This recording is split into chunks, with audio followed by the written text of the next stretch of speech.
Dans un cadre tranquille du Michigan, à Ypsilanti, aux États-Unis se dressait un hôpital psychiatrique, un édifice austère où se déroula une expérience hors du commun dans les années 60.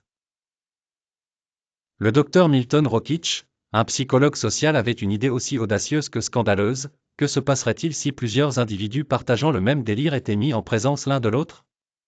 Ainsi naquit l'expérience des trois Christ d'Ypsilanti. Trois hommes, trois êtres tourmentés par le même écho divin, persuadés au plus profond de leur être qu'ils étaient l'incarnation de Jésus-Christ.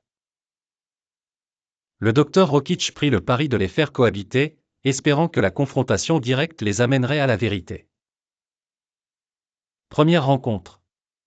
Les regards se croisèrent, des yeux emplis de défiance et d'une certitude inébranlable. Chacun des trois patients voyait dans l'autre un imposteur, une marionnette égarée dans un théâtre de l'absurde.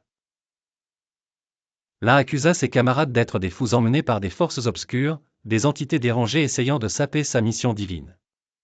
Un autre imagina qu'ils étaient des créations artificielles, des robots envoyés par le gouvernement pour le surveiller.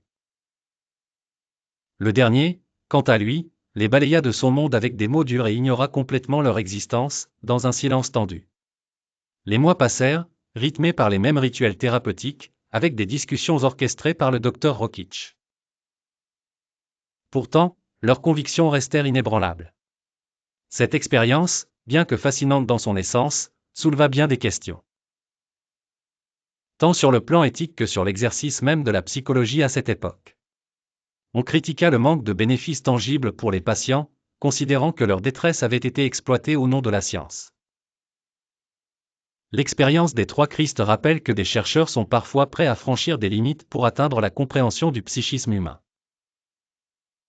Pour obtenir des réponses aux énigmes de l'esprit, toutes les méthodes employées ne se justifient pas. Au final, les trois Christ restèrent isolés dans leurs croyances, pour toujours.